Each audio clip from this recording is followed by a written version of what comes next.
Burada növbəti məsələ boşanmadır. Boşanma olduğu zaman ilk növbədə uşaq özünü günahkar sayır, özünü dəyərsiz sayır, özünü sevgidən məhrum və tərk olunmuş hiss edir. Uşaq ümumiyyətlə özünü yarım görür. Onda sıxıntılar yaranır, qorxular yaranır, güvənsizlik və etibarsızlıq hissləri yaranır. Və artıq burada uşağın uyğunlaşmasını gözləmək biraz çətindir. Üstəlik də, əgər ailədə dava-dalaş varsa, mədəni boşanma yoxdursa və bu dava-dalaşlardan bezən uşaq artıq müxtəlif travmalar, müxtəlif narahatçılıqlar, müxtəlif ruhi incikliklər ala bilir. 1-3 yaşları arasında anasından ayrılan uşaq ümumiyyətlə tərk olunmuşluq və duyğu yoxsulluğu, imtina edilmişlik qorxusu yaşayır. Bu cür uşaqlarda hüzursuzluq, bu cür uşaqlarda təşviş, pozuntuları, radikallıq, tərsləmələr, hücumlar və s. də görülə bilir, təəssüflər olsun ki. Ümumiyyətlə 3-6 yaşında olan uşaqlarda isə biraz başqa cür rəftarlar ortaya çıxır. Məsələn, əgər ata ayrılıbsa, oğlan övladı anası ilə qalırsa, istər-istəməz biraz anaya oxşar duyğular yaradacaq. Əgər qız övladıdırsa, atası ilə qalırsa, biraz onda kişiyə oxşar, atasına oxşar duyğular da yarana bilər. Bu zaman diqqətli olmaq lazımdır. Ümumiyyətlə, amandır. Boşanma zamanı, Allah eləməsin, əlbəttə boşanmalar olsun. Amma bu bir həqiqətdir ki, reallıqdır ki, baş verir. Boşanma zamanı heç bir zaman boşanmış olan şəxs, o birisi fərdi yaxud ata-ananı yaxud ana-atanı bir təhqir simvoluna çevirməməlidir. Bir düşmən simvoluna çevirməməlidir. Bu doğru deyildir. Nə zərər gələcəksə uşağa gələcək. Ümumiyyətlə, uşağın kimdə qalması haqqında olan çəkişmələr də belədir. Yaxud uşağın polis əliyindən zorla alınıb götürülməsi də çox yanlış addımlardan biridir. Uşağın ekonomik olaraq iqtisadi vəziyyətlərinin təmin edilməsi məsələsində də problemləri yaratmaq, çəkişməyə qarşı tərəfdən mübarizə aparmaq, dava-dalaş eləmək uşağın gözü önündə, bunlar da çox yanlış addımlardır. Ümumiyyətlə, ən yaxşısı budur ki, 10 yaşından aşağı yaşlarda olan uşaqlar analarında qalsınlar və bəzi vaxtlarda, bəzi müddətlərdə ki, təyin olunur bu psixoloqlar tərəfindən atanın yanında qalması yaxşıdır, düzgündür. Ümumiyyətlə, yenidən evlənməyə lazımdırsa 10 yaşına qədər, o zaman uşağın da istəkləri nəzərdə alınmalıdır və o razı salınmalıdır və uyğun izahatlar verilməlidir uşağa və lazımdırsa əgər əlaqədar olan psixoloqlardan kömək alınmalıdır. Boşanmanın olduğu 2 il ata-ana və uşaq üçün ən çətin, ən qarışıq və ən ağrı-acılı dolu illərdən biridir. Unutmaq lazım deyil ki, məhz bu 2 ilin ərzində bir sıra duyğu problemləri və davranış problemləri yarana bilir. Qorxular, inadkarlıqlar, yuxusuzluqlar, qidalanma problemləri, yataq ıslatma, uşaqlarda həmçinin bunlardan əlavə kəkələnmə problemləri də görülə bilir. Qəzəb, öfkə, kin problemləri də görülə bilir. Bunlar müxtəlif formalarda büruzə verə bilər özü. Hətta depressiyaya girə bilər uşaqlar, depressiya yaşaya bilərlər. Çünki onlar günahkarlıq duyğuları yaşayırlar. Özünü günahlandıra bilirlər. Burada uşağın travma almaması lazımdır, yoxsa gələcək həyatında da təsir qoyacaq. Yaxud tərk edilmə qorxusu yaşayan uşaqlar özünün dəyərsiz olduğunu hiss edəcəklər və gələcəkdə bu travmanın nəticəsində dəyərsizlik duyğusu yarana bilər. Burada uşaqlardan duyğu bağlılığının göz ardı edilməməsi lazımdır, diqqətə alınması lazımdır, duyğu yoxsulluğu, emosional yoxsulluq kimi problemlər yaşamasın deyə. Ümumiyyətlə, ola bilər ki, uşaqlar öz uşaqlığına geri dönsün. Baxıb görürsən ki, məsələn, 6 yaşında uşaqdır, amma qayıdıb özünü 4 yaşında uşaq kimi aparır.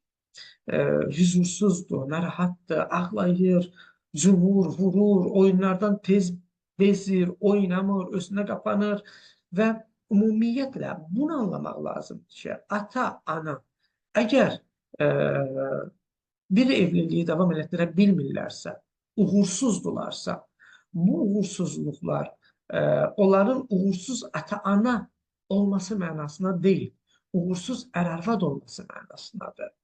Uğursuz cütlük olması mənasındadır. Buna görə də öz ata-analıqlarını düzgün yerinə yetirməlidirlər. Gərgin günlər ola bilər əvvəldə. Bəli, onları keçirmək lazımdır. Özləri də kömək almalıdırlar psixoloqlar tərəfindən. Həmçinin uşaqlar üçün də bunu istəməlidirlər və necə davranacaqlarını təyin etdirməlidirlər. Yenidən uşaqlarının gözündə o sarsılmış etibarlarını geri qazanmalıdırlar. Bunun üçün də çalışmalıdırlar. Ümumiyyətlə, nə etmək lazımdır boşanma zamanında? Uşağa boşanmanın nə demək olduğunu münasib dillə, uyğun dillə başa salmaq lazımdır. Qarşı tərəfi, yəni bir cütlüyü, o birisini tənqid eləmədən, günahkarlandırmadan, pisləmədən, anlayışlı bir dildə anlatmaq lazımdır.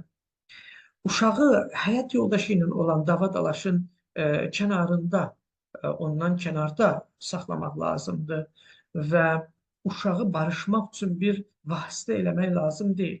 Qarşı tərəfə təzyiq eləmək üçün bir vasitə etmək olmaz uşağı. Uşağa başa salmaq lazımdır ki, sənin bizim boşanmağımızda bir günahın yoxdur. Ata-ana olaraq biz səni sevirik. Boşanmağımız səbəbi sadəcə olaraq birlikdə xasiyyətimizin uyğun olmadığıdır və bir sıra uyğun dillə bunu başa salmaq lazım ki, günahkar sən deyilsən. Və həmçinin uşağı məcbur eləmək lazım deyil, məhkəmə sədri eləmək lazım deyil ki, uşağı sən bizdən ikimizin birini seçməlisən, ikimizin birinin tərəfində durmalısan, ikimizdən birimiz haqdır, hansımız daha düzgündür, hansımız burada haqlıdır. Bu uşaq bizim üçün məhkəmə, mühakimə qərar verən bir insan deyil, uşaqdır. Onun duyğuları ilə yaşayan bir varlıqdır. Siz öz çatışmamazlıqlarınızı, biz öz çatışmamazlıqlarımızı heç vaxt gətirib uşağın üzərində narahatçılıqlarımızı ifadə etməməliyik. Həyat yoldaşıyla acıq çıxmaq üçün amandır, uşağı incitməməliyik. Bunlar həm qanun cəhətindən müəyyən formalarda cəzası nəzərdə tutulub, həm dini, əxlaqi, mədəni, etik cəhətdən qəbul edilməz bir addımlardır, doğru olmayan bir addımlardır və böyük travmalara, böyük duyğularının incinməsinə və sair yoxsulluqlara səbəb olar, mənəvi yoxsulluqlara səbəb olar uşaqlarda, psixoloji zərbələrə səbəb olar. Uşaq intizamsız şəkildə ata-ananın arasında qalmamalıdır, gedib gəlməməlidir. Bir ev əsl ev olmalıdır uşaq üçün. Yəni, əsl yaşadığı ev ya atanın evi olmalıdır, ya ananın evi. Tamam, həftənin müəyyən günlərində, məsələn, 2-ci, 5-ci günlərdə gedib atanın evində qalacaq. Ya 6 bazar günlərdə gedib atanın evində qalacaq. Yaxud uşaq atanın evində qalırsa, yaşından asılı olaraq, məsələn, həftənin 6 bazar günləri gəlib ananın evində qalacaq. Bir ev onun əsl evi olmalıdır. Yox, 3 gün məndə qal, 3 gün də səndə qalsın. Məsələn, mən baxmıram, sən bax, sən baxmıram, mən bax, sənin də övladındır, belə filan. Bu cür rəftarlar doğru rəftarlar deyil və uşaqda problemlər yaradacaq. Ümumiyyətlə, uşağa acıyaraq, amandır, uşaq inciməsin, duyğuları getməsin, bunu da ərkün eləmək düzgün deyil. Burada da tarazlığı qovurmaq lazımdır. Bu sahədə ixtisaslaşmış şəxslərdən, psixoloqlardan, ailə psixoloqlarından, uşaq psixoloqlarından kömək almaq lazımdır. Ümumiyyətlə, uşağın doğru davranışı olmadığı təqdirdə də onu, necə deyərlər, yersiz ərköyün böyütməkdə düzgün deyil. Yaxud onu oturub atasına, yaxud anasına oxşatmaq olmaz ki, bizdə deyirlər, dədəsi sifət, nənəsi sifət, bu cür deyirlər, bu cür uşağa travma yaratmaq olmaz. Xəstəliklər də uşağın psixoloji, ruhi cəhətdən üzərində mənfi təsirlər qoyur. Uşağa münasib dillə, əgər ailəsindən kimsə xəstədirsə, yaxud özü xəstədirsə, başa salmaq lazımdır ki, bu xəstəliklər müvəqqətidir, sağalacaq, hər şey yaxşı olacaq və bütün bunların hamısını da, yenə də deyirəm, psixoloqların köməyi ilə, dəstəyi ilə uşağın xüsusiyyətinə uyğun olaraq bəyan eləməlisiniz, onun yaşına uyğun olaraq bəyan eləməlisiniz. Uşağın özündə olsun, ya valideynində olsun, daha çox acımaqla biz münasibət göstərsək, onda mənfi nəticələr alacağıq. Normal münasibətlər göstərmək lazımdır. Əgər uşaq özü də xəstədirsə, uşağı o xəstəliyi sən xəstəsən deyə başa salsaq, özünü gücsüz, halsız hiss eləyəcək. Ana xəstədir, ata xəstədir deyə başa salsaq, qardaş xəstədir deyə başa salsaq, xəstəliyi qabartsaq, bu uşaqda müəyyən bir psixoloji problemlər yaranmasına, duyğu olaraq hisslər yaranmasına səbəb olacaq. Ümumiyyətlə, uşaqlarda özləri xəstə olduqları zaman, ailəsi xəstə olduqları zaman görəsiz barmaqlarını sovura bilərlər, qəbul eləyə bilməzlər ki, onlar xəstədir, ailələr xəstədir, yaxud qorxuları nümayiş etdirə bilərlər, narahatçılıqlarını, ağlamaları çox ola bilər, sözdə yaxud fiziki olaraq şiddət göstərə bilərlər uşaqlar, qısqancı ola bilərlər, düşmançılıq hissləri görə bilərsiniz uşaq həddində, xəyal qırıqlıqlarına, ümidsizliyə düçar ola bilərlər, depressiyaya düçar ola bilərlər, sevgi yoxsulluğu hiss eləyə bilərlər. Yenə də geriyə dönüş davranışları hiss eləyə bilərlər. İnsanlara qarşı duyarsız, əhəmiyyət verməyə bilərlər, duyarsız ola bilərlər. Yaxud birindən asılı, bağlı ola bilərlər, həddindən artıq iştahaları azala bilər və yuxularında problem yarana bilər. Ya çox yatarlar, ya az yatarlar. Üzr istəyirəm, yüngül qaçırmaları ola bilər, yaxud ağır qaçırmaları ola bilər, dırnaq yemələri ola bilər, özlərinə qapanışları ola bilər ki, belə bir hallarda hökmən dediyim kimi lazımi psixoloqlara müraciət eləmək zəruridir. Burada başqa bir amil uşaqlarda sosial medianın qoyduğu mənfi təsirlərdir. Sosial media ümumiyyətlə uşaqların psixologiyasına ağır təsirlər qoya bilər.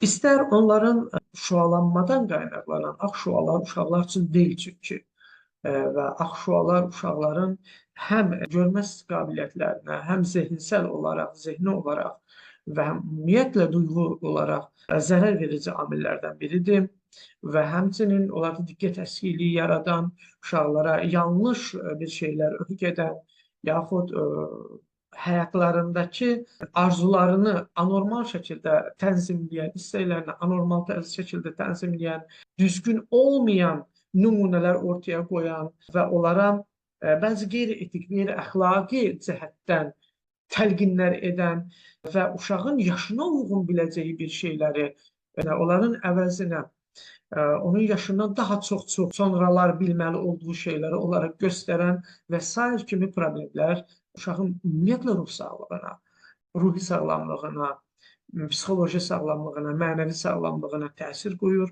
və onun əxlaqına, etikasına, davranışlarına çox ciddi şəkildə zərər verə bilər. Ona görə də diqqət eləmək lazımdır valideynlər məhdud şəkildə və onlara uyğun, uşaqlara uyğun olan proqramları yaxud cizgi filmlərini, yaxud filmləri, hər bir oyunları, hər nəyi uşaqların məhdud şəkildə verməsi zəruridir. Xüsusilə oyunlar uşaqların beyinlərində olan dopamin ifrazatını yanlış yolda tənzimləyə bilər və bu gələcəkdə sizin övladınıza ciddi mənfi təsirlər qoyacaqdır və bu ciddi mənfi təsirləri aradan qaldırmaq da bir o qədər çətin və ağır ola bilər.